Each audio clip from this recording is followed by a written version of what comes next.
آج انشاءاللہ ہم جز 23 کر رہے ہیں اور جز 23 کے اندر تقریباً 4 صورتیں ہیں. سورہ یاسین کا کافی حصہ ہے، پھر اسی طرح سورہ صافات ہے، پھر اس کے بعد سورہ صاد ہے اور پھر سورہ زمر کا کچھ حصہ ہے. اور اگر ہم مجموعی طور پہ دیکھیں تو اللہ تعالیٰ نے بہت زیادہ ان صورتوں میں جو ہے نا وہ توحید کے بارے میں تذکرہ کیا ہے اور آخرت کے بارے میں بھی کافی تذکرہ کیا ہے.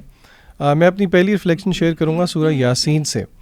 سورہ یاسین کے بارے میں سب سے پہلے تو ہم یہ بتا دیں کہ کافی زیادہ مسکنسیپشنز پائی جاتی ہیں اور کافی ساری جو ہیں ایسی احادیث جن کی کوئی حقیقت نہیں ہے یا وہ بہت ضعیف ہیں اس کے ورچو کے بارے میں. لیکن نیور دی لیس قرآن مجید خود پورا کا پورا ایک سراپا ورچو ہے اور اس کے ورچو سے ہمیں انکار نہیں ہے. تو سورہ یاسین میں آیت نمبر 51 سے لے کے آیت نمبر 65 تک اللہ تعالیٰ نے شروع کیا ہے سور کے پھونکنے سے لے کے پھر اہل جنت کے بارے میں تفصیل اور پھر اسی طرح اہل جہنم کے بارے میں تفصیل.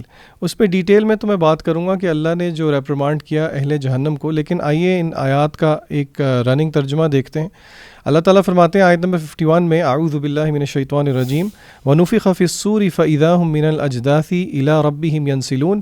اور جس دن جب سور پھونکا جائے گا تو وہ اپنی قبروں سے اٹھ کھڑے ہو کے اپنے رب کی طرف دوڑیں گے. they will hasten to their Lord. قالوا یا ویلنا، وہ کہیں گے وہ ٹو اس، من بعثنا، ہمیں کس نے اٹھایا ہے، من مرقدنا، ہماری آرام کی جگہوں سے یعنی کہ قبروں سے.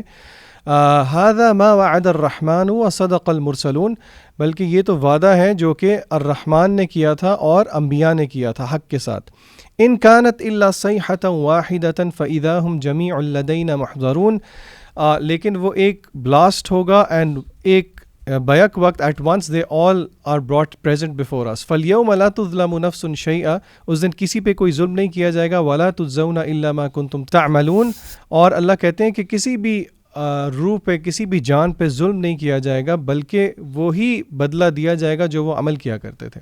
پھر آیت نمبر 55 میں اللہ تذکرہ کرتے ہیں اہل جنت کا. اللہ کہتے ہیں انا اصحاب الجنت اليوم فی شغل فاکہون، کہ یقیناً اس دن جو جنت کے ساتھی ہیں، جو جنت کے لوگ ہیں، اصحاب الجنہ ہیں، وہ فی شغل فاکہون، وہ ہوں گے will be amused in joyful occupation. ہم و ازواجہم، اور ان کے ازواج فی ظلال علی الارائک متکئون، ہوں گے ان شیڈ ریکلائننگ ٹیک لگائے ہوئے تکیوں کے ساتھ. لہم فیہا فاکہہ، ان کے لیے ہوں گے وہاں پہ پھل. ولہم ما یدعون، اور جو وہ چاہیں گے. سلام قول من رب الرحیم، اور سلامتی ہوگی ایک کلمہ ان کے رب کی طرف سے جو کہ رحیم ہے. پھر آگے اللہ تعالیٰ کہتے ہیں وامتازوا اليوم ایھا المجرمون، اس دن کہہ دیا جائے گا اہل جہنم والوں سے، مجرموں سے، کہ تم لوگ ان اہل جنت سے الگ ہو جاؤ. الم آہد الیکم یا بنی آدم اللہ تعبدوا الشیطان، اللہ کہیں گے کہ کیا تمہیں کہا نہیں گیا تھا کہ شیطان کی عبادت نہ کرو. وَأَنِ اعْبُدُونِي هَذَا صِرَاطٌ مُسْتَقِيمٌ. تو میں بیسکلی بات جو کرنا چاہ رہا ہوں وہ یہ کرنا چاہ رہا ہوں کہ اللہ نے دیکھیں ان کو ریپریمانڈ کیا کہ تمہیں منع کیا تھا میں نے کہ شیطان کی عبادت نہ کرو. ہمیں سب کو پتہ ہے کہ ہماری زندگی کا مقصد جو ہے وہ اللہ رب العزت کی عبادت ہے. تو شیطان کی عبادت سے کیا مراد ہے؟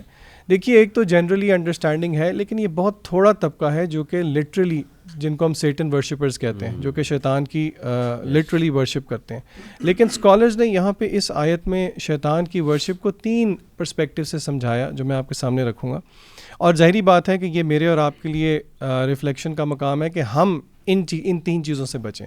سب سے پہلی چیز علماء کہتے ہیں کہ شیطان کی عبادت کا مطلب ہے کہ اللہ کی عبادت میں ہنڈرنس پیدا کرنا، یعنی کہ اس طرح کے اعمال سرزد کرنا جو کہ آپ کے اور اللہ رب العزت کے بیچ میں آئے. مثلاً جس طرح کہ حدیث میں آتا ہے، نبی کریم صلی اللہ علیہ وسلم نے فرمایا کہ نو ون کمٹس زنا، کوئی بھی زنا نہیں کرتا، ایک اہل ایمان زنا نہیں کرتا، لیکن جب وہ زنا کر رہا ہوتا ہے تو اس وقت اس کا ایمان اس سے نکل جاتا ہے. تو یعنی کہ یہ دس از ون ایگزامپل کہ جس طرح شیطان جو ہے وہ اللہ کی عبادت میں کے بیچ میں حائل ہوتا ہے. دوسری ایگزامپل اسکالرز دیتے ہیں کہ اپنی خواہشات کی پیروی کرنا، جس طرح کہ سورہ فرقان میں بھی ہم نے دیکھا تھا. اللہ کہتے ہیں افرأیت من اتخذ الہہ ہواہ، جو اپنی ڈیزائرز کو اپنا الہ بنا لیتا ہے، یعنی کہ اپنی خواہشات نفس کو مقدم رکھ لیتا ہے اللہ رب العزت کے احکامات پر. And number 3 very surprisingly scholars کہتے ہیں کہ مال کی عبادت، جس طرح کہ حدیث میں آیا، آپ صلی اللہ علیہ وسلم نے کہا تعیس عبد الدینار و عبد الدرہم، ہلاک ہو دینار اور درہم کا بندہ. تو اور یہ تین چیزیں اگر آپ نوٹ کریں تو یہ مور اور لیس ایک دوسرے سے بہت ملتی جلتی ہیں. تو یعنی کہ یہ سارے basically these are forms of worshipping شیطان، اپارٹ فرام دا فیکٹ کہ جو لوگ، یعنی کہ ہم یہ نہ سمجھیں کہ سیٹن ورشپرز تو بس وہی ہیں جو کہ شیطان کی ذات کو کی عبادت کرتے ہیں، بلکہ یہ ساری چیزیں اس میں شامل ہیں. اچھا، اس میں اسی پارے میں سورہ صافات میں نا ابراہیم علیہ السلام کا ایک بڑا خوبصورت واقعہ ہے، اور وہ میں انشاءاللہ ان آیات کے ساتھ آپ کے ساتھ شیئر کرنا چاہوں گا کہ اللہ سبحانہ و تعالیٰ ہمیں بتاتے ہیں ابراہیم علیہ السلام کے بارے میں کہ ابراہیم علیہ السلام نے کہا ربی حبلی من الصالحین. اللہ تعالیٰ سے انہوں نے دعا کی اولاد کے لیے اور صالح اولاد کے لیے کہ من الصالحین ہو، میری اولاد ایسی اللہ تعالیٰ مجھے اولاد دے جو رائچس میں سے ہو. اور ہمیں پتہ ہے کہ ابراہیم علیہ السلام جو ہے بڑھاپے کی عمر میں یہ دعا مانگ رہے تھے، کیونکہ ابراہیم علیہ السلام کو اللہ تعالیٰ نے اولاد نہیں دی تھی جب تک کہ وہ بالکل بوڑھے نہیں ہو گئے تھے. اینڈ اسماعیل علیہ السلام جو ہے ان کے فرسٹ بورن ہے. تو یہاں پہ ابراہیم علیہ السلام جو ہے نا اللہ تعالیٰ سے دعا مانگ رہے ہیں، اور اس سے ہمیں ایک لیسن یہ ملتا ہے کہ ہمیں بھی اللہ تعالیٰ سے کبھی نا امید نہیں ہونا چاہیے اولاد کے لحاظ سے. اینڈ جب اولاد مانگے انسان تو محض اولاد نہ مانگے، لیکن نیک اور صالح اولاد مانگے اور صحت مند اولاد مانگے اللہ تعالیٰ سے. تو ابراہیم علیہ السلام دعا کرتے ہیں ربی حب لی من الصالحین فبشرناہ بغلام حلیم. تو اللہ تعالیٰ کہتے ہیں کہ پھر ہم نے ابراہیم علیہ السلام کو بشارت دی ایک لڑکے کی جو حلیم ہے، یعنی حلم والا ہے، صبر والا ہے، اسٹیڈ فاسٹ ہے، فور بیئرنگ ہے. نہ صرف یہ من الصالحین ہوگا لیکن اس کے اندر حلم بھی ہوگا. فلما بلغ معہ السعی، پھر اللہ سبحانہ تعالیٰ بتاتی ہیں ہمیں کہ جب یہ لڑکا اس عمر تک پہنچا کہ وہ ابراہیم علیہ السلام کے ساتھ اب کام کر سکتا تھا، ہیلپ آؤٹ کر سکتا تھا، یعنی یہ عمر ہوگی at least 12 years old, 10 to 12 14 year old, کہ وہ اب اس عمر پہ ہے لڑکا یہ کہ وہ اپنے باپ کے ساتھ جو ہے نا ہاتھ بٹا سکتا ہے. فلما بلغ معہ السعی قال یا بنی انی ارا فی المنام.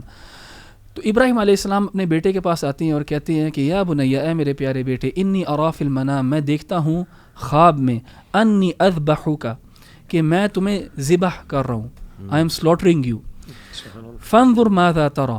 اب دیکھیں ابراہیم علیہ السلام نے پوچھا بھی کیسے، فانظر ماذا تری، پھر دیکھو تم کیا دیکھتے ہو، پھر بتاؤ کیا خیال ہے تمہارا اس کے بارے میں.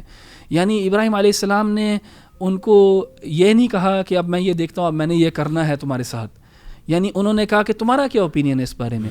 اب دیکھیں انبیاء کی جو خوابیں ہیں وہ وحی ہوتی ہیں، اور جب ایک خواب جو ہے ابراہیم علیہ السلام کو بار بار آ رہی تھی اس معاملے میں، تو ابراہیم علیہ السلام کو بھی پتہ تھا کہ یہ اللہ تعالیٰ کی طرف سے اب ایک حکم ہے، اور ان کا بیٹا بھی جانتا ہے اس چیز کو کہ میرا باپ جو ہے وہ ایک پروفٹ ہے، اللہ تعالیٰ کے نبی میں سے ہے، رسول ہے ایک، تو اس کی خواب جو ہے وہی اللہ تعالیٰ کی طرف سے ایک حکم ہے. تو جب ابراہیم علیہ السلام نے کہا کہ بیٹا دیکھو تمہارا کیا خیال ہے اس معاملے میں، تو ہم اکثر جو ہے نا ابراہیم علیہ السلام کا سیکریفائس جو ہے اس کا تذکرہ کرتے ہیں، لیکن ہم اس کے اندر اسماعیل علیہ السلام کا اتنی ینگ عمر میں یہ جواب جو ہے وہ ہم نہیں دیکھتے کہ کیا جواب دیا اسماعیل علیہ السلام نے. تو اسماعیل علیہ السلام کہتے ہیں قال یا ابت افعل ما تؤمر، اے میرے پیارے ابا جان کر دیجئے جو آپ کو حکم دیا گیا ہے، افعل ما تؤمر، کر دیں جو آپ کو کہا گیا ہے، جو آپ کو حکم دیا گیا بس وہ کر دیں. ستجدونی، انشاءاللہ مجھے پائیں گے، انشاءاللہ ستجدونی انشاءاللہ من الصابرین، انشاءاللہ آپ مجھے صابرین میں سے پائیں گے، میں صبر کروں گا اس کے اوپر، یعنی میں پرسویر کروں گا. یعنی اتنا یہ خوبصورت منظر ہے، یہ آیات بڑی پاورفل اور بڑی اسٹرانگ آیات ہے کہ جب اللہ سبحانہ وتعالیٰ نے دونوں کو ٹیسٹ کیا، یہ صرف ابراہیم علیہ السلام کا ٹیسٹ نہیں ہے بلکہ اسماعیل علیہ السلام کا بھی ٹیسٹ ہے یہاں پہ، دونوں کو جب ٹیسٹ کیا تو انہوں نے فل سبمیشن کے ساتھ وہ آئے. اور پھر فلما اسلم وتلہ للجبین، اور پھر جب وہ ان دونوں نے جب سبمٹ کر لیا، انہوں نے ایکسیپٹ کر لیا، اور جب ابراہیم علیہ السلام نے اپنے بیٹے کا جو سر ہے، جو اس کا فور ہیڈ ہے، اس کو جب نیچے رکھا، وَنَادَيْنَاهُ أَن یا ابراہیم، اور جب پھر ایک آواز آئی اللہ سبحانہ وتعالیٰ کی طرف سے یا فرشتوں نے پکارا ہوگا کہ ابراہیم علیہ السلام کو پکارا، یا ابراہیم قد صدقت الرؤیا، تم نے اپنا جو ہے نا یہ ٹیسٹ جو ہے پورا کر دیا، تم نے اپنی جو ڈریم کے اندر جو ہم نے تمہیں کمانڈ دیا تو اسے فلفل کر دیا. انا کذالک نجزی المحسنین، اور اسی وجہ سے ہم نے تمہیں یہ مقام دیا ہے، اسی وجہ سے ہم نے تمہیں اتنا زیادہ اتنی جزا دی ہے اور تم محسنین میں سے ہو. یعنی اللہ تعالیٰ نے ایک سرٹیفکیٹ آف اپروول دے دیا ابراہیم علیہ السلام کو. اور جگہوں پہ بھی قرآن میں ابراہیم علیہ السلام کا بہت زیادہ تذکرہ کیا گیا. And this is one of the reasons why Ibrahim علیہ السلام از پریزڈ سو مچ، کہ اتنی بڑی عمر میں، بڑھاپے کی عمر میں اولاد ملی، اور اولاد جب اس لیول پہ پہنچ گئی، جب ابراہیم علیہ السلام نے اولاد میں انویسٹ کیا, اب وہ ریٹرن اور انویسٹمنٹ مل رہا ہے ان کو کہ اولاد جو ان کے ساتھ اب ہاتھ بٹا سکتی ہے, ہیلپ کر سکتی ہے, تب اللہ تعالیٰ نے ٹیسٹ کیا کہ دیکھتے ہیں کہ میری محبت اس کے اندر زیادہ ہے کہ اس کی اولاد سے زیادہ محبت ہے. اینڈ دیکھیں اسی ریچول کو ہم آج بھی اب فالو کرتے ہیں عید الاضحیٰ میں, جہاں پہ ہم سیکریفائس کرتے ہیں. اینڈ اس کے پیچھے جو فلسفی ہے اس کے پیچھے وہ یہ ہے کہ جو بھی تمہارے درمیان میں اور اللہ تعالیٰ کے درمیان میں آ رہی ہے اس کو چھری لگا دو. Everything that is in between you and your lord you should sacrifice it, be willing to sacrifice it. اور ابراہیم علیہ السلام was willing to sacrifice the most prized possession of his. اللہ تعالیٰ ہم سے تو یہ تقاضا نہیں کرتا کیونکہ اللہ تعالیٰ ہمیں ٹیسٹ نہیں کرتا اس سے جو ہم بیئر نہیں کر سکتے اس سے اوپر. تو لیکن پھر بھی اس سے جو ہم لیسن لیتے ہیں, ایون جب ہم قربانی کرتے ہیں تو ہمیں پتہ ہونا چاہیے کہ یہ اس کا سمبولک جو میننگ ہے اس کا, ایک تو ابراہیم علیہ السلام سے جڑتا ہے, اینڈ یہ ایک اللہ تعالیٰ کی طرف کے لیے ڈیووشن ہے کہ آپ ہر اس چیز کو قربان کر دو جو آپ کے اور اللہ تعالیٰ کے بیچ میں حائل ہو سکے. جزاک اللہ خیر. میری جو پہلی ریفلیکشن ہے اٹ از فرام سورہ یاسین, اور سورہ یاسین کے بارے میں بتاتا چلوں کہ الحمدللہ جب میں دین کی طرف آیا تو میں نے ایک عادت بنا لی, اور وہ عادت یہ تھی کہ تراویح مکہ کا کلپ تھا 2005 تراویح مکہ, قاری عبد الرحمن سدیس اور قاری جو شریم ہیں ان کا کمبینیشن تھا. تو یہ تراویح مکہ کا کلپ میں روزانہ سن کے سوتا تھا سورہ یاسین کا. الحمدللہ یہ بس میری ایک عادت بن گئی اللہ کی طرف سے. اور صبح میں اٹھ کے جو ہے وہ سورہ رحمان سنا کرتا تھا. قاری سید صداقت علی ہیں غالباً, وہ جو پی ٹی وی کے بڑے مشہور, بڑی خوبصورت ان کی جو ہے نا وہ تلاوت. تو الحمدللہ یہ میرے دل کے بہت قریب ہے سورہ یاسین. تو یہ جو آیا ہے انشاءاللہ یہ میں آج ریفلیکشن شیئر کروں گا. اولم یر الانسان انا خلقناہ من نطفۃ فاذا ہوا خصیم مبین. کیا انسان دیکھتا نہیں ہے کہ ہم نے اسے نطفے سے پیدا کیا اور پھر وہ سری جھگڑالو بن کر کھڑا ہو گیا. اٹ از ایز اف کہ جیسے ایک باپ بیٹے کو کہتا ہے نا کہ میں تمہیں پالنے والا, میں تمہیں بڑا کرنے والا, آج تم میرے خلاف کھڑے ہو رہے, آج تم ریبیلین میرے خلاف کر رہے ہو. تو اللہ سبحانہ و تعالیٰ تو کریٹر ہے, تو کریٹر ہمیں پہلی تو بات اوقات یاد دلا رہا ہے, جیسے کہ سورہ انسان میں بھی ہے هل اتى على الانسان حين من الدهر لم يكن شيئا مذكورا. کیا انسان پہ ایسا فیز نہیں گزرا when he was not even worth mentioning. تو آج یہی انسان ہمارے خلاف کھڑا ہو رہا ہے, کویسچن کر رہا ہے. کس چیز کا کویسچن کر رہا ہے؟ وضرب لنا مثلا ونسی خلقا قال من یحیی العظام وہی رمیم. اب وہ ہم پر مثالیں چسپاں کرتا ہے اور اپنی پیدائش کو بھول جاتا ہے. کہتا ہے کون ہے جو ان ہڈیوں کو زندہ کرے گا جب کہ بوسیدہ ہو چکی ہیں, یعنی کہ ایتھیسٹ کی بات کہ when we are gone کون ہے جو دوبارہ سے ان کو بنا دے گا. دیکھیے کتنا straight, it's the answer of a king, literally یہ کنگ کی لینگویج ہے. اللہ کہتے ہیں قل یحیی الذی انشأھا اول مرۃ وہو بکل خلق علیم. اس سے کہو انہیں وہی زندہ کرے گا جس نے پہلے انہیں پیدا کیا تھا اور وہ تخلیق کا ہر کام جانتا. یعنی لٹرلی تمہیں اللہ نے پہلے کیسے پیدا کیا تھا, فرام اے ڈراپ سپرم اور وہ جو ایگ اس کا مکسچر, پھر وہ ایمبریو بنا, پھر وہ فیٹس بنا, and so on and so forth. تو اس کے لیے کیا مشکل ہے کہ وہ جب تم ہڈی بن جاؤ گے وہ دوبارہ تمہیں جو ہے وہ پیدا کر دے گا. یعنی کتنا اسٹریٹ فارورڈ رپلائی ہے, کتنا تھاٹ پرووکنگ رپلائی ہے. اور پھر یہ بات بڑی امپورٹنٹ ہے, یہ بہت زبردست آرگومنٹ ہے. اولیس الذی خلق السماوات والارض بقادر علی ان یخلق مثلہم بلا وہو الخلاق العلیم. کیا وہ جس نے آسمانوں اور زمین کو پیدا کیا اس پر قادر نہیں ہے کہ ان جیسوں کو پیدا کر سکے؟ کیوں نہیں, جب کہ وہ ماہر خلاق ہے. یعنی دیکھیں اللہ کہتے ہیں کہ تمہاری کریشن ڈیفیکلٹ ہے یا یونیورس کی کریشن جو ہے وہ ڈیفیکلٹ ہے. ابھی آپ کاسمولوجی اور وہ ایسٹرونومی پڑھنے لگیں تو بندہ دنگ رہ جاتا ہے کہ یار کتنی کمپلیکس کریشن ہے اور کیا کیا ہے اس میں. مطلب صرف ہم میٹر کی بات کریں تو کتنے فیزز آف میٹر ہیں. ابھی تو 4 سے 5 بتا رہی ہے نا سائنس. وی ڈونٹ نو کہ کیا چل رہا ہے وہاں پہ, ڈارک میٹر کیا ہے, ڈارک انرجی کیا ہے, یعنی کیا کیا سیکرٹس ہیں اللہ کے. تو جو یہ بنا سکتا ہے وہ تمہیں نہیں بنا سکتا ہے. سو اسی کو میں آڈینس کو چاہوں گا ایک پیسج کی طرف توجہ دلانا. وہ صرف میں توجہ دلانا چاہوں گا سورہ صافات جو اس سے اگلی صورت ہے اس میں ورس 50 to 61 آڈینس ضرور دیکھیں. وہ میں کرکس بتا دیتا ہوں اس کا. یہ ہے کہ ڈائلاگ ہے 2 لوگوں کا, ایک جنت میں اور اس کا ایک کمپینین جہنم میں. تو وہ اسے کہتا ہے, فرشتوں کہتا ہے کہ میرے ساتھ ایک بندہ ہوا کرتا تھا دنیا میں, وہ نظر نہیں آ رہا. تو فرشتوں نے کہا ذرا نیچے دیکھو. نیچے دیکھا تو اللہ معاف کرے وہ جہنم میں تھا. اور اس نے کہا اچھا یہ تو وہی ہے جو مجھے کہتا تھا کہ اللہ تعالیٰ نہیں اٹھائے گا. اللہ تعالیٰ ہمیں موت کے بعد دوبارہ زندہ نہیں کرے گا. اور آج دیکھو اس کا کیا نتیجہ ہے. اس کی وجہ سے میں آلموسٹ روئن ہو گیا تھا, تو اللہ نے مجھے بچا لیا, اور یہی گریٹسٹ سکسیس ہے. تو میں چاہوں گا اس کو ریلیٹ کریں آڈینس, انشاءاللہ وہ بھی دیکھیں, تو اللہ تعالیٰ. علی بھائی آپ کی نا باتوں سے ابن تیمیہ کا ایک کوٹ مجھے یاد آ گیا, وہ میں نے کھولا ہے, وہ میں پڑھوں گا. ابن تیمیہ رحمہ اللہ کہتے ہیں, how can the one who passes through the passage of urine twice have pride in his heart. یہ جو سورہ یاسین کی آپ نے آیات کوٹ کی نا, کہ یہ بڑی سوچنے والی بات ہے کہ تکبر جو ہے نا وہ بالکل زیب نہیں دیتا انسان. اللہ اللہ. تو جزاک اللہ خیر علی بھائی, میں سورہ صافات کی آیت نمبر 48 کا ذکر کروں گا کہ اللہ تعالیٰ نے یہاں پہ جنتیوں کی یعنی ان کی نعمتوں کا ذکر کیا, ان کے ڈرنکس کا ذکر کیا, اور اس کے ساتھ اللہ تعالیٰ نے حوروں کا بھی ذکر کیا. اور میں سمجھتا ہوں کہ یہ خاص طور پہ اس لیے بھی ضروری ہے کہ آج کل نوجوانوں کے لیے بڑا مشکل ہوتا ہے اپنی نظروں کی حفاظت کرنا, اور ایون خواتین کے لیے بھی. تو اللہ تعالیٰ نے یہاں پہ جو حوروں کی صفات ذکر کی ہیں, اور قرآن و سنت میں بہت کئی جگہوں پہ اللہ تعالیٰ نے مختلف انداز سے مختلف ان کی صفات ذکر کی ہیں. میں سمجھتا ہوں وہ اسی لیے اللہ نے ذکر کی ہیں تاکہ انسان اس سے موٹیویٹ ہو, اور انسان اپنی نظروں کی اور اپنی حیا کی حفاظت اس دنیا میں کرے, تاکہ انسان کو یہ اللہ پر اعتماد اور یقین ہو کہ اگر وہ if he is paying the price, تو اللہ تعالیٰ اس کے لیے بہت بڑا اللہ نے اجر رکھا ہوا ہے. تو یہاں پہ خاص طور پہ آیت نمبر 48 میں اللہ کہتے ہیں وَعِندَهُمْ قَاصِرَاتُ الطَّرْفِ عِينٌ, کہ ان کے پاس نیچی نظروں بڑی بڑی آنکھوں والی حوریں ہوں گی. كَأَنَّهُنَّ بَيْضٌ مَكْنُونٌ, جیسا کہ ایک ویل پریزروڈ انڈا ہوتا ہے ڈیلیکیٹ قسم کا, اس طرح کی وہ ہوں گی. یعنی سفیدی ان کی خوبصورتی ان کی وائٹنس جو ہے اس کی طرف انڈیکیشن ہے. تو یہاں پہ ایک تو میں اپنی بہنوں کی بات کروں گا کہ یعنی بہنوں سے کہوں گا کہ اللہ تعالیٰ نے جو یہاں پہ صفت بیان کی ہے وہ حوروں کے لیے, اور یہ ان کا ایک یعنی ایک وجہ ہے جس کی وجہ سے لوگ ان کی طرف اٹریکٹ ہوں گے. یعنی اللہ نے یہ وہ کوالٹیز جو اپیلنگ کوالٹیز ہیں, اور ان میں سے ایک یہ ہے کہ اپنی نظروں کو جھکانا. تو یعنی عورت کے لیے, اور یہ کوئی بھی مرد سمجھ سکتا ہے کہ کسی بھی مرد کے لیے وہ عورت یعنی حیا کا جو حسن ہے, جو ماڈسٹی کا جو حسن ہے, اپنی نظروں کا جھکانا, اپنے آبرو کی حفاظت کرنا, یہ ایک حسن میں سے ہے جس کو انفارچونیٹلی آج کل کے معاشرے کے اندر بہت زیادہ کم, اور اس کو سمجھا جاتا ہے یہ عورت کی ویکنیس ہے. ایسی بات نہیں ہے, یہ عورت کا حسن ہے.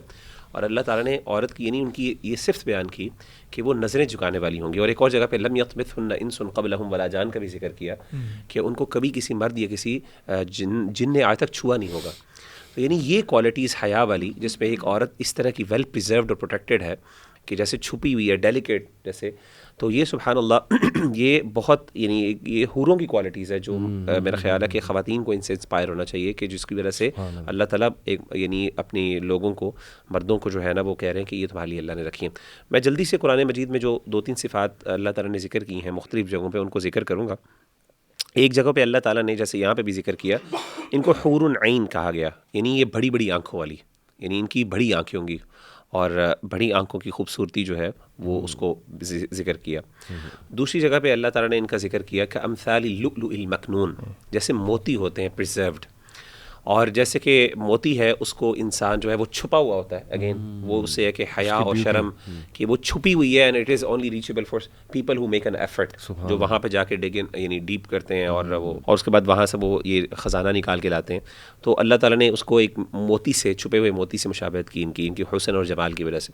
پھر اسی طریقے سے کأنہن الیاقوت والمرجان, ان کو یاقوت اور مرجان کا, یاقوت روبیز کو کہتے ہیں اور مرجان کہتے ہیں کورل کو کہتے ہیں, یہ جو آپ کی پلانٹس ہوتے ہیں جو آپ کے سمندر کے نیچے, اور اس سے بھی جو ہے نا اس سے بھی بہت سے وہ بنتے ہیں, یعنی زیور کی چیزیں بنتی ہیں. اس طریقے سے فرمایا کہ فجعلناہن ابکارا عربا اترابا, ایک اور جگہ پہ اللہ تعالیٰ نے کہا کہ ابکارا ہوں گی, یعنی غیر شادی شدہ, ظاہر ہے کسی مرد نے ان کو ہاتھ نہیں لگایا ہوگا, غیر شادی شدہ, اور عربا اترابا, جیسے علماء کہتے ہیں کہ ایسی خاتون جو محبت کرنے والی ہے, یعنی ایسی کہ جس کو دیکھنے کے بعد ایک مرد کا یا اپوزٹ جینڈر کا دل للچائے. اور اسی سے بعض علماء نے کہا عربی بھی اسی سے ہے, کیونکہ عربی زبان کے اندر بھی یہ نفاست اور یہ اٹریکشن ہے کہ جب انسان سنتا ہے تو انسان کو اٹریکشن فیل ہوتی. تو عروبہ کا مطلب محبت کرنے والی, اور اترابہ کا مطلب یہ کہ ہم عمر, یعنی اوبیسلی کہ ان کے مزاج میں زیادہ فرق نہیں ہوگا, مرد اور وہ دونوں ان کے مزاج کے اندر ہم آہنگی ہوگی, یعنی they would be actually conforming with each other. پھر اس طریقے سے انہوں نے ایک اور جگہ پہ فرمایا فیہن خیرات حسان, خیرات حسان, حسان سے مراد حسن سے ہے بیوٹی, خوبصورت, اور ایک جگہ پہ خیرات کا مطلب یہاں پہ خیرات الاخلاق علماء نے بیان کی, یعنی ایکسٹریم لیول کے بیوٹیفل اخلاق ہوں گے, مینرز. اور میں یہاں پہ ذکر کرنا چاہتا ہوں کہ اخلاق جو ہے نا یہ انسان کے حسن کی بہت بڑی وجہ ہے. 2 ورڈز ہیں, ایک خلق ہے اور ایک خلق ہے. خلق کہتے ہیں انسان کی ظاہری جو کریشن ہے, یہ انسان کی حیت, یہ ہے یہ انسان کا, اور اس طریقے سے خلق کہتے ہیں کہ انسان کا اندرونی جو کیریکٹر ہے. تو یہ بیوٹی کی ایک بہت بڑی وجہ ہے. اور اگرچہ مثال بہت فضول ہے، مثال دینی نہیں چاہیے، لیکن جسٹ ہمارے ٹریڈیشن میں آپ کو پتہ ہے کہ یہ ہماری جو پرانے یعنی انڈو پاک کے اندر یہ ٹریڈیشنز ہوتی جس میں گانے والی خواتین ہوتی تھیں، تو ان کو باقاعدہ خواتین کے پاس بھیجا جاتا تھا جو جا کے ان کو اخلاقیات سکھاتی تھیں، جو ان کو اشعار پڑھنا سکھاتی تھی، باقاعدہ ان کی ٹریننگز ہوتی تھی. یعنی کہ صرف حسن، یعنی آپ نے بات کس طرح کرنی ہے، آپ نے بیٹھنا کس طرح. تو اس طریقے سے پوری ایک ٹریننگ ان کی ہوتا تھا جو ہمارے ہاں ایک نظام چلتا تھا یہاں پہ. اگین یہ مثال اچھی نہیں ہے، لیکن جسٹ ٹو گیو مینشن کہ کس طریقے سے یہ چیز امپورٹنٹ اور لوگوں کے لیے. اور پرنسز بڑے بڑے کنگز آتے تھے، وہ ان چیزوں سے متاثر ہوتے تھے. پھر ایک اور جو جگہ پہ اللہ نے ان کے لیے ذکر کیا وہ ہے وَلَهُمْ فِيهَا أَزْوَاجٌ مُطَهَّرَةٌ، وہ پاکیزہ ہوں گی، ہر گندگی سے، ہر بد اخلاقی سے، ہر گناہ سے پاک ہونے والی اور صاف ہونے والی. ٹھیک ہے. اور آخری چیز جو سنت میں نبی صلی اللہ علیہ وسلم نے ان کی خوشبو کا ذکر کیا، اور بھی سنت میں بہت سی ہے لیکن just to curtail mention one اور ٹو، ایک چیز ذکر کی کہ ان کی خوشبو کے بارے میں حدیث میں آتا ہے کہ نبی صلی اللہ علیہ وسلم نے فرمایا کہ اگر جنت کی کوئی عورت یا حور جو ہے وہ زمین میں آ جائے تو پورے جو زمین ہے وہ اس کی خوشبو سے بھر جائے. سبحان اللہ. تو یہ اللہ نے ذکر اس لیے کی، میں سمجھتا ہوں کہ وہ بندہ، اور اس میں اٹریکٹ ہونے میں یعنی حور کے لیے چاہت رکھنے میں کوئی حرج والی بات نہیں ہے، خاص طور پہ اس بندے کے لیے جو ہر مومنٹ پہ اپنی نظروں کو جھکاتا ہے، اپنے آپ کو بڑی بڑی گناہوں سے، پورنوگرافی اور اس طرح کی گندگی سے بچاتا ہے. تو اس کے لیے اللہ نے یہ ذکر کیا کہ اس کے لیے ہو کہ یار کوئی بات نہیں، اللہ تعالیٰ آپ اپنے جنت میں جا کے اللہ تعالیٰ آپ کو آپ کی جو ضروریات ہیں وہ پوری کریں گے. عمل کی بھی ترغیب ہے نا، سورہ واقعہ میں آتا ہے نا وَحُورٌ عِین کَأَمْثَالِ اللُّؤْلُؤِ الْمَكْنُونِ جَزَاءً بِمَا كَانُوا يَعْمَلُونَ. یہ جزا ہے عمل کرنے والا. ایسے ہی بالکل. اچھا ایک میرا سوال ہے مغیرہ بھائی، یہ مجھ سے ایکچولی ایک سسٹر نے پوچھا تھا کہ جنت میں عورتوں کو ہر وہ چیز ملے گی جس کی وہ خواہش کریں، تو کیا کوئی عورت یہ خواہش کر سکتی کہ اللہ میرے مرد کو حوریں نہ دینا، صرف میرے ساتھ رکھنا وہاں پہ؟ ویسے تو ماشاءاللہ یہ سارے بھائی زیادہ اچھا مجھ سے بتا سکیں گے کیونکہ میں نے اس سبجیکٹ کو اتنا نہیں پڑھا، لیکن جو مجھے سمجھ آتی ہے وہ یہ ہے کہ دیکھیں جنت کے اندر نا انسان اپنی فطرت پر ہوگا، جو اللہ تعالیٰ نے جیسے ہمیں احادیث سے پتہ چلتا ہے. تو یعنی بعض اوقات خواتین یہ بھی سوال پوچھتی ہیں کہ اگر مردوں کو جو ہے بہت سی حوریں ملیں گی تو عورتوں کو کیوں نہیں بہت زیادہ مرد ملیں گے. تو obviously وہاں پہ اس کا جواب یہی ہے کہ وہاں پہ انسان سلیم الفطرت اور قلب سلیم کے ساتھ جائے گا جنت میں. تو وہاں پہ ہر وہ چیز جو نیچر اور فطرت کے خلاف ہے وہ چیز اس کو پسند ہی نہیں آئے گی، نہ وہ چاہے گا. تو عورت کے لیے یہ چیزیں میں سمجھتا ہوں نیچرلی فطرتاً اللہ تعالیٰ نے چونکہ مرد کو بنایا کہ اس کی ملٹیپل وائفز ہو سکتی ہیں، لیکن عورت جو ہے صرف ایک مرد کے اوپر ریلائی کرنے والی ہوتی ہے. تو وہ اس معاملے میں یکجا ہوتی ہے، حنیف ہوتی ہے کہ وہ ایک طرف اس کی اورینٹیشن ہوتی ہے. تو میرا خیال ہے کہ جنت میں وہ اس طرح کے خیالات اس کو آئیں گے، نہ وہ اس طرح کے تقاضے کرے گی. تو یعنی ہمیں کوئی ایسی دلیل نہیں ملتی کہ جنت میں کوئی جنتی خواتین نے کوئی اس طرح کا تقاضا کیا ہوگا. تو کیونکہ وہاں پہ اس کی اس طرح کی ضرورت خواتین کی ٹو بی ویری آنیسٹ اس طرح کی ضروریات ہوتی بھی نہیں ہیں. باقی ہاں ایک پروٹیکٹیو جیلسی ہے، وہ جنت میں ہوگی کہ نہیں ہوگی. اچھا حدیث سے ہمیں پتہ چلتا ہے کہ شاید پروٹیکٹیو جیلسی اتنی نہیں ہوگی. اس کی ایک وجہ یہ ہے کہ حدیث میں آتا ہے کہ جنتی جو ہے اپنی وائفس کے پاس جائے گا ملٹیپل ٹائمز میں. تو وہاں پہ اس چیز کا ذکر نہیں ہمیں ملتا کہ عورتیں جو ہیں وہ ایک دوسرے سے وہ کریں گی. ہاں یہ ہوگا کہ وہ مقابلہ ضرور کریں گی اپنے شوہر کی محبت حاصل کرنے کے لیے مقابلہ کریں گی، لیکن وہ ایسا نہیں ہوگا کہ وہ جو ہے نا کہ اس میں جیلسی، اور کیونکہ حدیث میں آتا ہے نا کہ جیلسی اور کینہ اور بغض یہ ساری چیزیں نکال دی جائیں گی جنت والی. تو یہ بھی ایک جیلسی کی فارم ہے، میرا خیال ہے یہ بھی نکل جائے گی. واللہ عالم، باقی حقیقت تو اللہ ہی جانتا ہے. اچھا مغیرہ، آپ نے آئی ایم شیور اگر میں آپ سے ایک کویشچن پوچھوں آپ ایگری کریں گے کہ کیا قرآن مجید ایک پاورفل کلام ہے؟ ظاہری بات ہے کہیں گے ہے، اور اللہ تعالیٰ نے قرآن مجید میں بھی مثالیں دیں کہ اگر ہم نے اس کو قرآن کو نازل کیا ہوتا پہاڑ پہ تو آپ دیکھتے ہیں نبی صلی اللہ علیہ وسلم کہ یہ پہاڑ اس کی ہیبت سے ریزہ ریزہ ہو جاتا. اور یہ بات ہمیں سمجھنی چاہیے کہ حقیقت میں قرآن مجید بہت ایک طاقتور چیز ہے، اللہ کا کلام ہے، اللہ کی صفت ہے. اور یہ بات خاص طور پہ میں نے ریئلائز کی جب کچھ راکی حضرات کو رقیہ کرتے ہوئے دیکھا. آف کورس یہ ایک پورا ٹاپک ہے جن پوزیشن کا اور اس سے ریلیٹڈ جو رقیہ ہے. تو یہ جو سورہ صافات کی پہلی آیات ہیں، کچھ 7-8 آیات ہیں، یہ میں نے بہت زیادہ دیکھا راکی حضرات کو یوز کرتے ہوئے. اور مجھے یاد ہے مغیرہ نے ایک دفعہ مجھے بتایا تھا کہ خاص طور پہ وہ آیات جن میں توحید کا بہت زیادہ ذکر ہے وہ شیاطین کے لیے بہت بھاری ہوتی ہیں. تو میں آپ کے سامنے پہلی 4 آیات جو ہیں وہ رکھوں گا. ظاہری بات ہے کہ ہم اس کو اپریشیٹ تبھی کر سکتے ہیں جب اس کے معنی کو ہم سمجھیں. اللہ تعالیٰ نے سورہ صافات شروع کی قسم سے. اللہ نے 3 قسمیں کھائیں اور پھر چوتھی آیت میں اس کا مفسرین کہتے ہیں جواب القسم ہے. اللہ کہتے ہیں بسم اللہ الرحمن الرحیم والصافات صفا. اللہ نے قسم کھائی ان فرشتوں کی جو کہ صف در صف کھڑے ہیں. فالزاجرات زجرا، اور وہ جو کہ کلاؤڈز کو اور بادلوں کو چلاتے ہیں. فالتالیات ذکرا، and those who recite the message. مفسرین نے کہا کہ وہ جو کہ وحی لے کے آتے ہیں اور جو وحی دیتے ہیں. ان الہکم لواحد، بے شک تمہارا الہ ایک ہے. اب یہاں پہ جو ہم نے بات سمجھنی ہے وہ یہ ہے کہ الہ آخر کہتے کس کو ہیں. دیکھیں یہ کلمے کی بھی جان ہے. کلمہ کیا ہے؟ کلمے کے دو حصے ہیں، لا الہ الا اللہ محمد رسول اللہ. تو اکثر انفارچونیٹلی میں نے یہ دیکھا ہے کہ آپ لوگوں سے پوچھیں نا، عام لوگوں سے، کہ کلمے کا ترجمہ کیا ہے، تو وہ کہتے ہیں دیر از نو گاڈ بٹ اللہ، نہیں کوئی خدا مگر اللہ. یہ غلط ترجمہ ہے. حالانکہ اس کا مطلب ہے نہیں کوئی عبادت کے لائق، نہیں کوئی الہ مگر اللہ.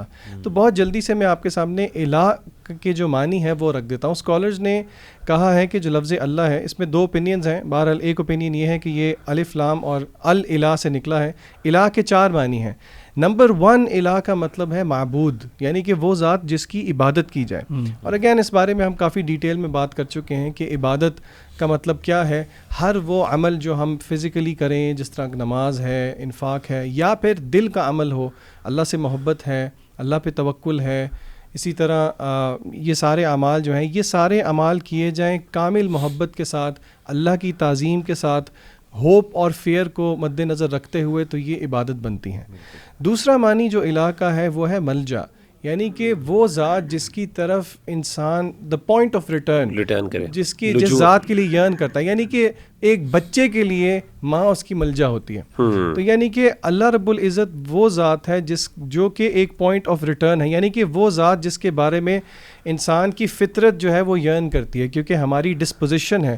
اللہ نے ہمیں پیدا اس فطرت پہ کیا ہے کہ وی ریکگنائز دا کریٹر، اور اسی کے ساتھ ہماری روح کو تسکین ہے اور ہمارے دل کو تسکین ہے. پھر اسی طرح الہ کا جو تیسرا معنی ہے وہ ہے محبوب، یعنی کہ وہ ذات جس سے سب سے زیادہ محبت کی جانی چاہیے. اسی لیے ہم نوجوان طبقے کو کہتے ہیں نا کہ اصل میں، اور یہ مذاق میں بات نہیں، یہ حقیقت میں بات ہے، کہ دل اصل میں آپ کا اللہ رب العزت کے لیے بنا ہے. اسی لیے اللہ نے کہا نا کہ لوگوں میں سے کچھ ایسے بھی ہیں، وَمِنَ النَّاسِ مَن يَتَّخِذُ مِن دُونِ اللَّهِ أَندَادًا يُحِبُّونَهُمْ كَحُبِّ اللَّهِ، کہ لوگوں میں سے کچھ ایسے ہیں جو کہ اللہ کے ساتھ ند بنا لیتے ہیں اور ان کے ساتھ ایسی محبت کرتے ہیں جیسے کہ اللہ کے ساتھ کرنی چاہیے تھی. اور پھر اہل ایمان کی صفت بتائی، وَالَّذِينَ آمَنُوا أَشَدُّ حُبًّا لِلَّهِ، کہ اہل ایمان اللہ سے بہت محبت کرتے ہیں. اچھا یہاں پہ ویری کوئکلی پریکٹیکلی اسپیکنگ، اللہ سے محبت سے کیا مراد ہے؟ کیا یہ وہ جذبہ ہے جو میں اور آپ اپنی اولاد کے لیے یا اپنے والدین کے لیے یا اپنی ازواج کے لیے رکھتے ہیں؟ اسکالرز کہتے ہیں نہیں، ایسی بات نہیں ہے. اللہ سے محبت اللہ نے ایکسپلین کی قرآن مجید کی ایک آیت میں، قُلْ إِن كُنْتُمْ تُحِبُّونَ اللَّهَ فَاتَّبِعُونِي يُحْبِبْكُمُ اللَّهُ. اللہ کی محبت ایکول ہے رسول کی اطاعت کی محبت کی. اور اس پہ شیخ الاسلام ابن تیمیہ کی ایک پوری بک بھی ہے، اس کا نام ہے friends of Allah and friends of شیطان. تو اس میں انہوں نے بات کا خلاصہ یہی لکھا ہے کہ اللہ کی محبت کا جو ایک سورس ہے وہ نبی کریم صلی اللہ علیہ وسلم کی اطاعت ہے. اور الہ کا چوتھا معنی ہے وہ ذات جو انسان کو متحیر کرے. یہ حیرانگی کنفیوژن والی حیرانگی نہیں ہے، یہ حیرانگی ایک پرپلیکشن اور ایک کی. اس کی ایک بہت اچھی مثال دی ایک بھائی نے. انہوں نے کہا کہ آپ اگر ایک گریڈ 3 یا گریڈ 2 کے بچے کو الجبرا کا ایک بہت مشکل سوال کرتے ہوئے دیکھیں تو آپ کو حیرانگی ہوگی کہ یہ کیسے ممکن ہے. یعنی کہ یہ perplexion is not necessary leading to confusion, لیکن یہ پرپلیکشن جو ہے یہ او کے لیے ہے. تو الہ کے اندر یہ چاروں معنی پائے جاتے ہیں. اچھا اسی پارے میں سورہ صاد بھی ہے جہاں پہ ابلیس کا واقعے کا ذکر ہے، اور یہ واقعہ جو ہے جگہ جگہ قرآن میں آیا، لیکن یہ لاسٹ سٹیج ہے قرآن میں جہاں پہ یہ اس ڈیٹیل کے ساتھ مینشنڈ ہے. اور اللہ تعالیٰ یہاں پہ ہمیں بتاتے ہیں کہ جب اللہ سبحانہ وتعالیٰ نے ملائکہ کو حکم دیا اور بتایا کہ اللہ تعالیٰ ایک انسان تخلیق کرنے لگے ہیں، اذ قال ربک للملائکہ انی خالق بشرا من طین، کہ میں ایک انسان کی تخلیق کرنے لگا ہوں فرام کلے، طین سے. فاذا سویتہ ونفخت فیہ من روحی، اور جب میں اس کو پروپوشن کر دوں گا اور اس میں اپنی روح پھونک دوں گا، فقعوا لہ ساجدین، تو پھر گر پڑنا سجدے میں. فسجد الملائکۃ کلہم اجمعون، تو سب جو فرشتے ہیں اللہ سبحانہ وتعالیٰ کے، وہ سب جو اللہ تعالیٰ کے حکم کی پیروی کرتے ہوئے گر پڑتے ہیں سجدے میں. الا ابلیس استکبر وکان من الکافرین، تو ابلیس جو ہے وہ اس میں ایکسیپشن ہے. ہی ڈزنٹ پروسٹریٹ، وہ سجدہ نہیں کرتا. کس وجہ سے سجدہ نہیں کرتا؟ ایروگنس کی وجہ سے، استکبار کی وجہ سے. وَكَانَ مِنَ الْكَافِرِينَ، اور وہ ڈس بلیورز میں سے ہو جاتا ہے. اسی وقت ہی becomes from those who disbelieved. تو اللہ سبحانہ وتعالیٰ نے ابلیس سے پوچھا کہ کیا مسئلہ ہے، کیا وجہ ہے جس وجہ سے تم نے سجدہ نہیں کیا. اللہ سبحانہ وتعالیٰ کو تو پتہ تھا, لیکن حجت قائم کرنے کے لیے اللہ سبحانہ وتعالیٰ نے ابلیس سے ہی پوچھا. قال یا ابلیس ما منعک ان تسجد لما خلقت بیدی, کہ کیا تمہیں پرابلم ہے کہ تم نے اس کو سجدہ نہیں کیا جس کو میں نے اپنے ہاتھوں سے بنایا. استکبرت ام کنت من العالین, کیا تم نے تکبر کیا یا تم اپنے آپ کو بہت بڑا سمجھتے ہو, کیا یہ وجہ ہے؟ اور وجہ یہی تھی کیونکہ ابلیس نے یہی کہا قال انا خیر منہ, کہ میں اس سے بہتر ہوں, آئی ایم بیٹر دین ہم. خلقتنی من نار, تو نے مجھے تخلیق کیا آگ سے, وخلقتہ من طین, اور تو نے اس کو تخلیق کیا کس سے؟ مٹی سے. اور اس کے اوپینین کے اندر fire was better than clay. تو that is why he thought کہ he was superior to آدم علیہ السلام, اور کیونکہ وہ superior تھا تو وہ اس کو سجدہ نہیں کرنے کی ضرورت. حالانکہ سجدے کا حکم اللہ سبحانہ وتعالیٰ نے دیا, تو تم نے وہ کرنا ہے جو اللہ سبحانہ وتعالیٰ نے کہا ہے کرنے کو. انسان جب اپنی عقل لڑاتا ہے اور اپنی لاجک یوز کرتا ہے اللہ سبحانہ وتعالیٰ کے حکم کو کاٹنے کے لیے, تو وہ ابلیسی کام ہے ایک, اور ابلیس نے یہی کام کیا, اسی نے یہ چیز شروع کی. تو اللہ سبحانہ وتعالیٰ نے کیا کہا ابلیس کو؟ قال فخرج منها فإنك رجیم, تو اللہ تعالیٰ نے کہا نکل جاؤ یہاں سے, اور تم جو ہے یعنی رجم کیے گئے, یعنی کرسڈ ہو, اور تمہیں دور کر دیا گیا, ایکسپیل کر دیے گئے ہو, تم نکل جاؤ یہاں سے. وإن علیک لعنتی الی یوم الدین, اور تمہارے اوپر میری لعنت ہے کب تک؟ آخرت کے دن تک. یعنی اللہ تعالیٰ کی لعنت سے مراد یہ کہ تم اب نا امید ہو جاؤ گے میری مرسی کے اندر, تم دور کر دیے جاؤ گے میری رحمت سے. ابلیس کے بارے میں اللہ سبحانہ وتعالیٰ نے یہ کہا قال ربی فانظرنی الی یوم یبعثون. تو ابلیس کیا کہتا ہے اللہ سبحانہ وتعالیٰ کو, اور دیکھیں اللہ کو ابلیس پکار کیسے رہا ہے, ربی, اے میرے رب مجھے مہلت دے, الی یوم یبعثون, اس دن تک کہ جب تو ان کو نکالے گا, جب تو ان کو زندہ کرے گا واپس. تو دیکھیں ابلیس نے اعتراف اللہ تعالیٰ کا کیا ہے کہ اللہ تعالیٰ کے پاس ہی یہ پاور ہے کہ مجھے وہ مہلت دے سکتا ہے, اور اللہ ہی میرا رب ہے. لیکن اس نے جو ہے نا ایک قسم کا ایروگنس کے اندر جو ہے نا اڈا لگا لیا اللہ تعالیٰ کے ساتھ. تو اللہ تعالیٰ کہتے ہیں قال فإنک من المنظرین, ٹھیک ہے تمہیں مہلت مل گئی ہے اللہ تعالیٰ کی طرف سے, الی یوم الوقت المعلوم, لیکن ایک ڈٹرمنٹ ٹائم تک کے لیے یہ مہلت ختم ہو جائے گی, یعنی جب یہ مہلت ختم ہوگی تو تمہیں بھی میں سزا دوں گا. قال فبعزتک لاغوینہم اجمعین. تو ابلیس نے آگے سے جواب دیکھیں کیا دیا. دیکھیں یہ کس کے ساتھ بات کر رہا ہے ابلیس, اینڈ کس لیول تک پہنچ گیا یہ کہ اللہ کے ساتھ اس طرح بات کر رہا ہے, اللہ کے ساتھ اس طرح آرگیو کر رہا ہے ابلیس. اور یہ ابلیس جو ہے اس کی ہسٹری کیا ہے کہ یہ فرشتوں کی صف میں کیسے پہنچا. یہ ایک جن تھا جو فرشتوں کی صف میں پہنچ گیا اپنی عبادت کے عوض. اینڈ یہاں پہ دیکھیں کیسا ایک فال فرام گریس ہے, کیسا ایک فال ہے from such a high level to such a low level, کہ اس نے اللہ تعالیٰ کی قسم کھا کے کہا کہ فبعزتک, کہ میں تیری عزت کی قسم کھا کے کہتا ہوں کہ میں ان سب کو گمراہ کروں گا. الا عبادک منہم المخلصین, سوائے تیرے وہ بندے جو ہیں جو بہت اخلاص والے ہوں گے, جو مخلصین اخلاص والے ہوں گے.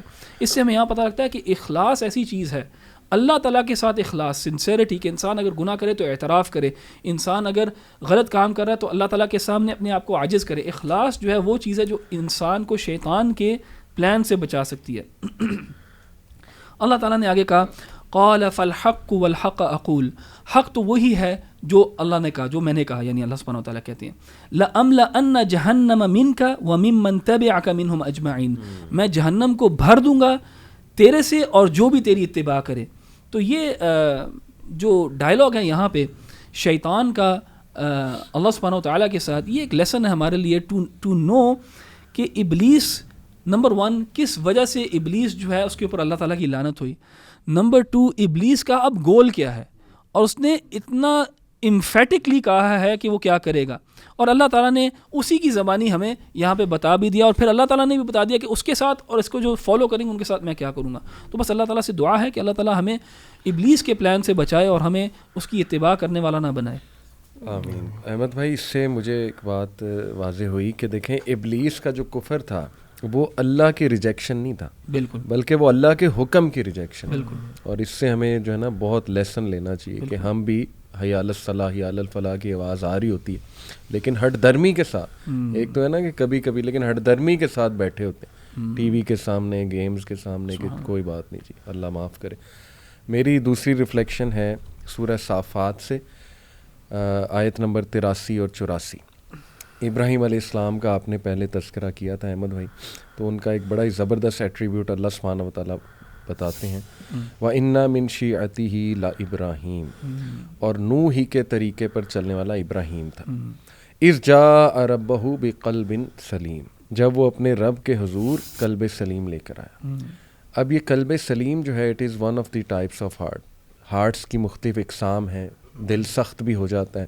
قلب is the center of everything, ہدایہ، نور، critical thinking, analytical ability, everything emerges from the قلب۔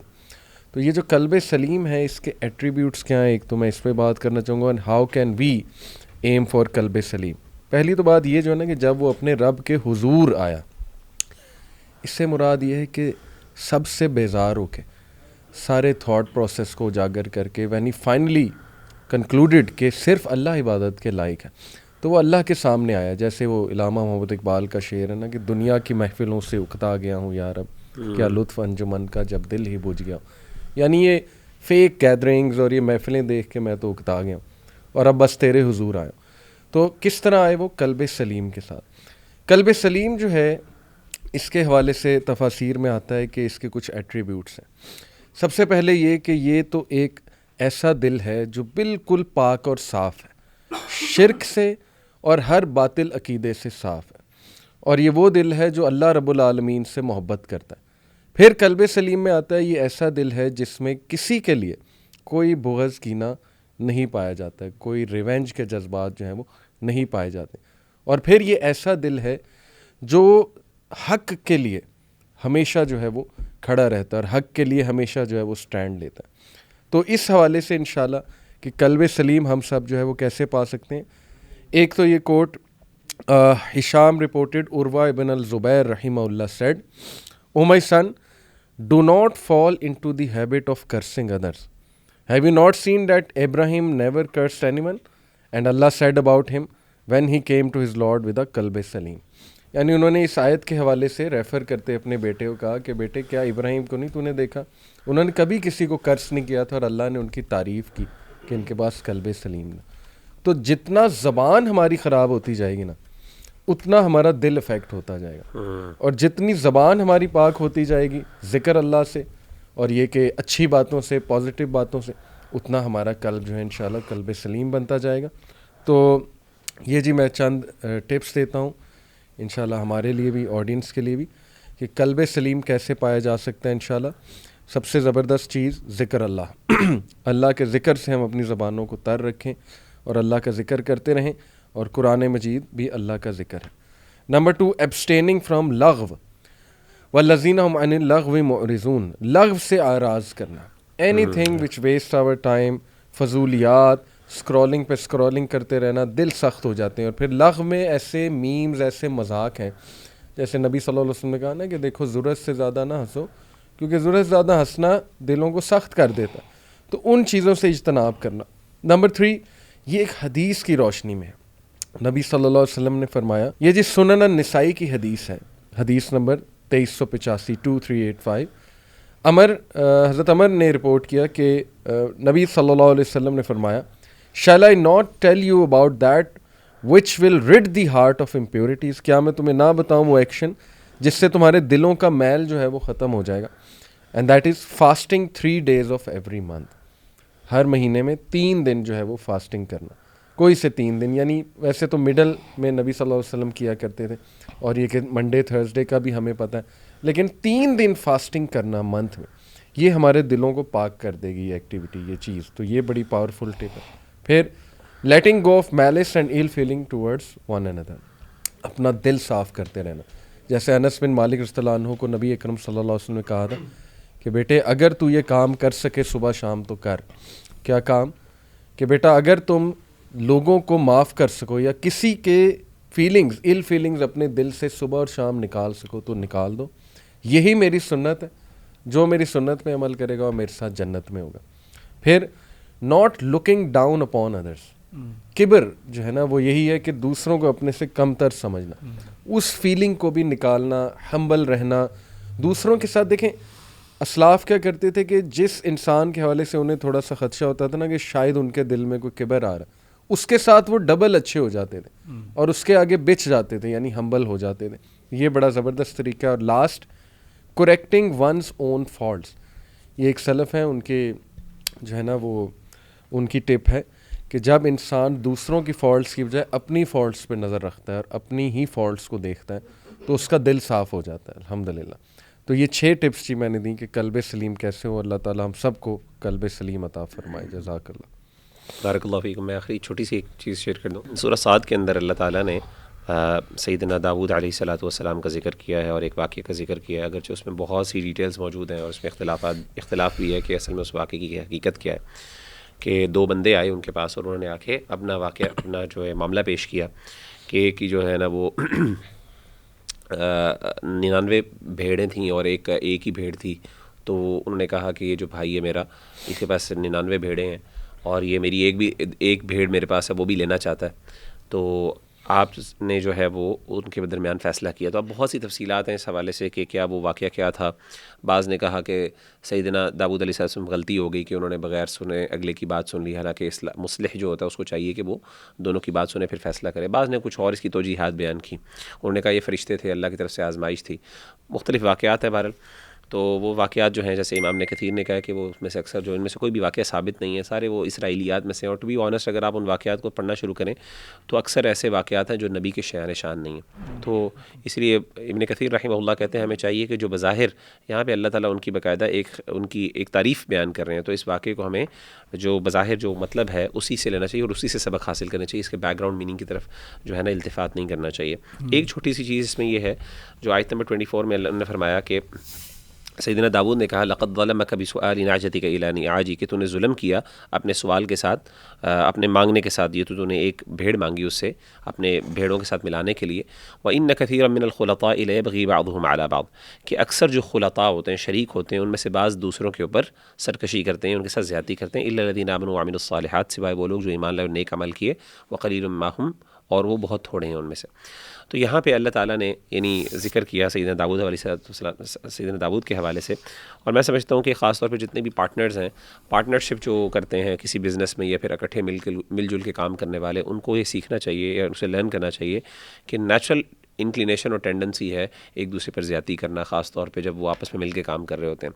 تو اس کے حوالے سے ہمیں جب بھی ہم کوئی بزنس کریں مل کے, چاہے فیملی ممبرس بھی ہوں, کیونکہ نیچرلی ایک بندہ دوسرے پہ ضرور زیادتی کرے گا, تو کرنا یہ چاہیے کہ اس میں بہت کلیئرلی ہمیں اپنے جو ہے نا ٹرمز اینڈ کنڈیشنز کو ڈکٹیٹ کرنا چاہیے, ان کو لکھنا چاہیے, ان کو جو ہے نا ہر چیز کو جو ہے نا وہ پراپر طریقے سے کرنا چاہیے, لیگلی بھی اور اخلاقی طور پہ بھی, تاکہ کل کو یہ اس طرح کا کوئی مسئلہ نہ ہو کسی کے اوپر کہ فلاں نے ایسی بات کی تو میں نے مروتاً یہ نہیں کہہ دیا, یہ کہہ دیا. تو اس سے جو ہے زیادتیاں اور رشتہ داریاں ٹوٹتی ہیں. تو نیچرلی اس چیز کو ہمیں جو ہے نا خیال کرنا چاہیے کہ یا تو اوائڈ کریں. بعض لوگ تو ویسے ہی اوائڈ کرتے ہیں کہ جی رشتہ داروں سے بزنس ہی نہیں کرنا چاہیے, ان کے ساتھ لین دین نہیں کرنا چاہیے کیونکہ لڑائیاں ہو جاتی ہیں. تو ضروری نہیں کہ بندہ نہ کرے, ضرور کر سکتا ہے, لیکن پرووائڈیڈ اف کہ وہ ان جو میٹرز کو جو ہے نا اس طریقے سے ادا کرے جس طریقے سے شریعت کا تقاضا ہے, لکھے اور پھر گواہ کو بنائے اور ساتھ ان چیزوں کو کریں. تو اس سے کیا ہوتا ہے کہ محبتیں بھی قائم رہتی ہیں اور انسان وہ فائدہ بھی اٹھا سکتا ہے شراکت کا آپس میں رشتہ داریوں میں. تو اللہ تعالیٰ ہمیں عمل کرنے کی توفیق عطا فرمائے. جزاک اللہ خیر. السلام علیکم.